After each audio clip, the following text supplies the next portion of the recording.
sekaligus pendampingan individu yang terakhir nih Bu dalam pendidikan guru penggerak di angkatan 9. Baik, izinkan saya untuk menjelaskan dulu tentang fokus pendampingan pada hari ini. Pertama kita akan mendiskusikan dulu hasil daripada refleksi hasil survei yang sudah Ibu berikan kepada kepala sekolah, 5 guru rekan sejawat, dan 5 guru murid. Yang kedua kita akan mendiskusikan mengenai perubahan apa saja yang di dalam pembelajaran yang sudah dirasakan selama pendidikan guru penggerak ini. Lalu kita akan berdiskusikan kemarin hasil diskusi dari pemetaan aset. Lalu kita akan diskusikan juga persiapan-persiapan untuk lokat 7 untuk panen hasil belajarnya. Baik, kita mulai ya Bu ya. Apa saja sih proses yang sudah berjalan selama 1 bulan terakhir ini? Baik Pak, Alhamdulillah di 1 bulan terakhir ini mungkin proses kegiatan sesuai dengan kemarin di modul yang ketiga itu kolaborasi pengelolaan tentang program sekolah yang berkepemimpinannya oleh murid itu. Alhamdulillah saya sudah menyebarkan ya Pak ya program yang akan insya Allah kedepannya setelah hari raya dilaksanakan, itu program sahabat yang Sabtu bersih dan Sabtu sehat itu sudah mulai disosialisasikan khususnya di kelas saya, kemudian dengan rekan guru juga dengan Bapak Kepala Sekolah. Mungkin itu. Saya mengapresiasi ya kemajuan-kemajuan yang Ibu lakukan nih selama pendidikan guru penggerak ini, luar biasa. Izin Bu Jamilah ya, nanti saya ke Ibu Astrid lebih dahulu. Oke, kita langsung mulai, kita mendiskusikan berkaitan dengan refleksi hasil survei ini. Oke, berdasarkan hasil feedback 360 derajat itu, apa yang kurang atau perlu ditingkatkan menurut responden terhadap kompetensi Ibu nih masing-masing ya Bu ya, dari kepala sekolah, dari rekan guru bagaimana, dan dari murid bagaimana? Khususnya dari Bapak Kepala Sekolah, yang pertama hal yang harus dihentikan atau jangan dilakukan ya Pak ya, yang harus ditingkatkan yang pertama adalah kompetensi apa yang saya peroleh dari kegiatan CGP itu mudah-mudahan bisa berbagi dengan rekan sekolah dan bisa diimplementasikan khususnya kepada murid dan juga warga sekolah. Kemudian capaian menurut Bapak Kepala Sekolah itu alhamdulillah bahwa saya sudah melaksanakan kegiatannya dengan lancar dan baik, dan juga sudah terlihat implementasinya khususnya dalam kegiatan pembelajaran di dalam kelas, dan juga berbagi juga dengan rekan guru apa yang sudah didapatkan. Kemudian hal kekurangannya mungkin yang Bapak Kepala Sekolah sampaikan itu adalah yang pertama bahwa saya itu jangan terlalu menggebu dalam hal pada saat saya melaksanakan tugas, baik itu tugas dari CGP atau tugas di sekolah, dan harus bisa memanage waktu istirahat dan juga makan, itu mungkin yang jangan dilakukan gitu. Nah, untuk selanjutnya dari Bapak Kepala Sekolah itu menyampaikan bahwa kedepannya harus lebih baik lagi dan semangat lagi untuk belajar dan juga sharing ataupun berbagi dengan rekan-rekan guru yang lain ataupun warga sekolah. Itu menurut Bapak Kepala Sekolah sebagai pimpinan di sekolah ini. Kemudian dari rekan guru, umpan baliknya kepada saya alhamdulillah dari 5 rekan guru positif semuanya ya Pak ya. Yang utamanya adalah bahwa saya sudah mengimplementasikan khususnya dalam kompetensi pedagogi, sudah menyebarluaskan tentang pembelajaran berdiferensiasi, pembelajaran yang memang terintegrasi dengan KSE, dan juga praktik-praktik baik. Kekurangannya alhamdulillah tidak ada yang mengisi kekurangan Pak. Dan yang di umpan balik hal yang harus terus dilakukan, terus semangat untuk selalu belajar dan juga berbagi praktik baik dengan rekan guru yang lain. Nah, kalau misalnya umpan balik dari siswa, alhamdulillah bahwa siswa merasa pembelajarannya lebih meningkat lagi, termotivasi, dan juga menarik gitu pada saat memberikan pembelajaran, dan juga selalu memberikan keluasan kepada siswa untuk bisa berpendapat dan juga tampil presentasi di depan kelas. Itu mungkin Pak. Oke, luar biasa nih. apa rencana Ibu ke depannya agar untuk dilakukan kompetensi guru penggerak ini agar lebih meningkat lagi? Untuk kedepannya mungkin saya akan lebih meningkatkan yang di apa namanya, kepemimpinan ya Pak ya, kepemimpinan juga profesionalitasnya. Mungkin insya Allah mudah-mudahan dengan adanya kegiatan ini bisa merangkul seluruh rekan dan juga bisa mengaktifkan Pak komunitas belajarnya, sehingga apa yang saya peroleh di pendidikan guru penggerak ini bisa bisa terimplementasi dan juga bisa diikuti oleh guru-guru yang lainnya. Oke, luar biasa. Siapa saja yang akan Ibu libatkan nih untuk meningkatkan kompetensi guru penggerak yang Ibu miliki? Yang pertama sudah pasti pimpinan saya Pak di sekolah, Bapak Kepala Sekolah. Yang keduanya rekan-rekan guru. Yang ketiganya keterlibatan dari murid juga. Yang keempatnya komite dan juga paguyuban atau orang tua siswa. Oke, luar biasa nih. Ini berkaitan dengan hasil survei feedbacknya ya Bu ya. Nah, sekarang kita akan berdiskusi mengenai perubahan nih. Selama ini kan sudah 6 bulan nih. Iya, setelah Ibu menjalani program selama 6 bulan ini, perubahan apa yang Ibu rasakan nih dalam kompetensi Ibu sebagai guru? Yang pertama mungkin dalam hal kompetensi pedagogik. Perjalanan 6 bulan ini cukup memuaskan nih bagi Ibu. Alhamdulillah sampai hari ini ternyata presentasi saya di LMS itu Pak sudah 37%. Jadi saya merasa itu sudah puas bagi saya gitu, tinggal 3% lagi.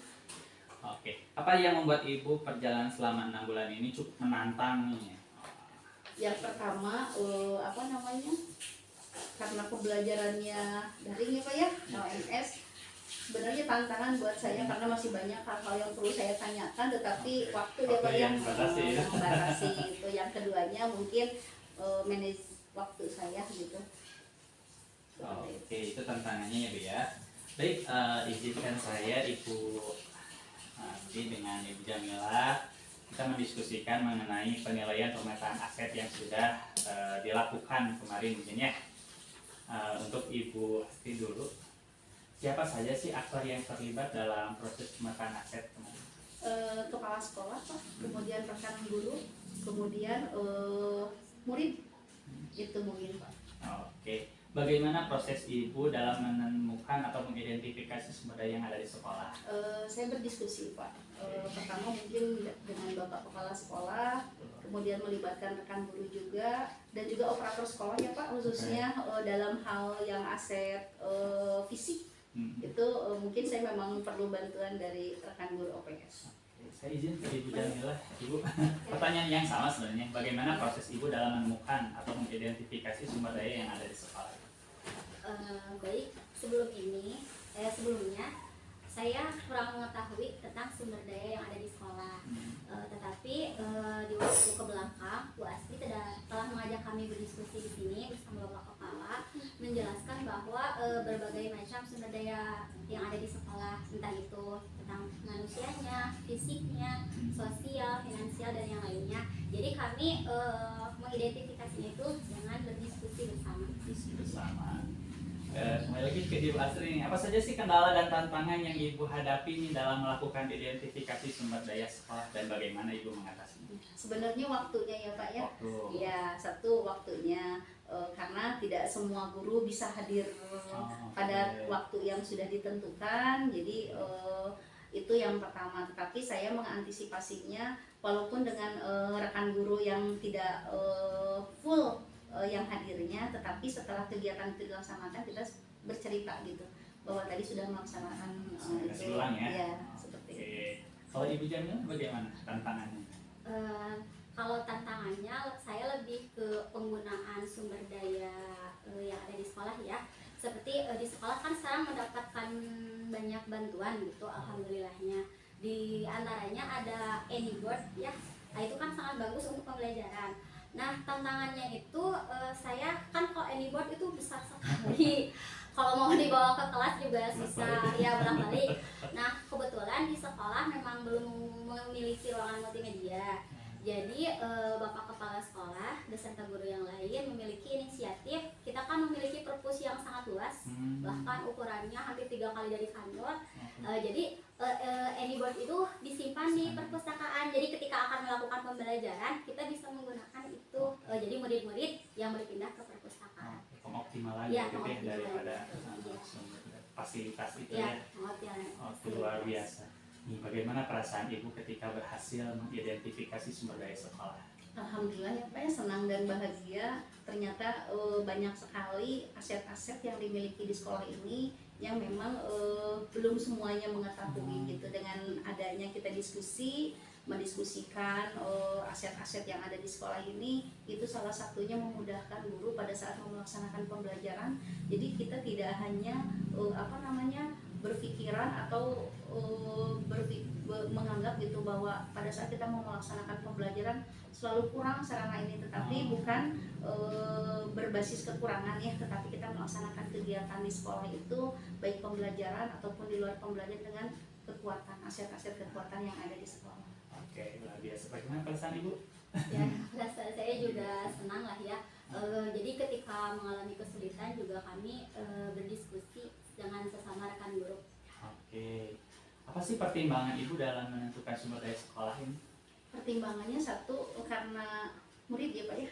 Pertimbangannya murid saya ingin murid-murid saya itu bisa mendapatkan perlakuan yang maksimal, khususnya dari segi sarana prasarana siswa, jadi bisa memperoleh hal itu, dan juga dari segi keaktifan itu didukung juga dengan aset-aset yang memang sudah kita identifikasi. Oke. Menurut Ibu apa pertimbangan dalam menentukan sumber daya? Nah, pertimbangan yang lainnya pun mungkin kita lebih menuju ke kurikulumnya Pak. Nah, kan tuntutan kurikulum 2013, apalagi pembelajaran diferensiasi, kita memang harus benar-benar mengoptimalkan segala sumber daya yang ada di sekolah, entah itu fasilitasnya atau mungkin sumber daya di lingkungannya. Ibu temukan nih dalam proses yang sudah berlangsung. Mungkin untuk saat ini belum ya Pak ya. Jadi kita masih memanfaatkan sumber-sumber daya yang ada di sekolah. Adapun kekurangan itu bisa diantisipasi. Sama Bu Jamila. Sama, ini Oke. belum. Oke, terima kasih kepada Ibu Astrid dan Ibu Jamila yang sudah berdiskusi mengenai hasil daripada proses pemetaan sekolah yang sudah dilakukan. Saya izin lagi ke Ibu Astrid nih. Oke, sekarang PI 6. Ya betul sekali. Nanti hari Sabtu di tanggal 30 Ya, kita akan melaksanakan loka 6. Setelah itu kan langsung kepada hasil panen belajar atau loka ke-7 nih. Apa ide yang Ibu sudah persiapkan nih dalam panen hasil belajar pada loka 7 nih?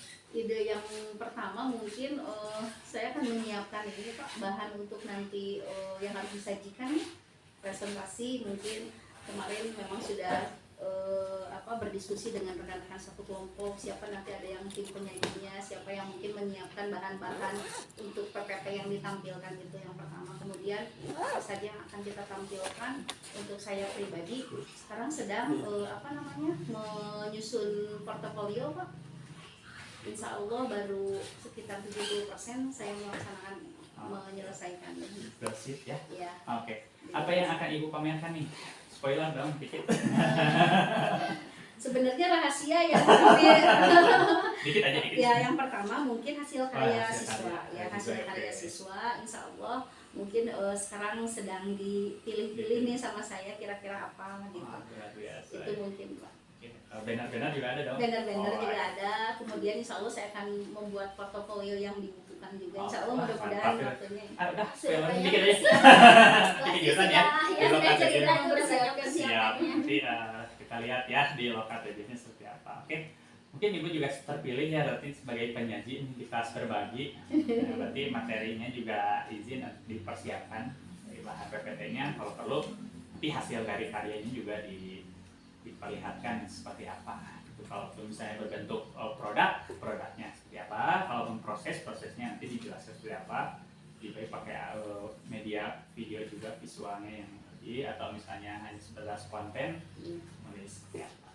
Oke, kita masuk ke bagian akhir. Saya mengapresiasi luar biasa Ibu dan saya juga mengucapkan terima kasih karena Ibu sudah melakukan berbagai praktik baik bagi diri Ibu, bagi rekan sejawat, atau bahkan yang utamanya adalah bagi murid. Oke, saya juga terus mendorong untuk memetakan sumber daya yang ada di sini, melakukan suatu perubahan dan perbaikan tentunya untuk menuju hal yang paling terbaik yang ada di sekolah. Jika ada hal yang terkait dengan pembelajaran yang perlu diketahui oleh fasilitator, itu bisa dikomunikasikan dalam jurnal komunikasi yang ada di LMS. Mungkin itu saja Ibu. Terima kasih atas waktunya, mohon maaf diganggu waktunya. Saya doakan semoga sukses ya, dan kita ketemu di Lokakarya 6. Nanti Ibu Jamilah menggantikan untuk pendidikan guru penggerak berikutnya. Oke, terima kasih atas waktunya. Assalamualaikum warahmatullahi wabarakatuh. Waalaikumsalam warahmatullahi wabarakatuh. Bapak.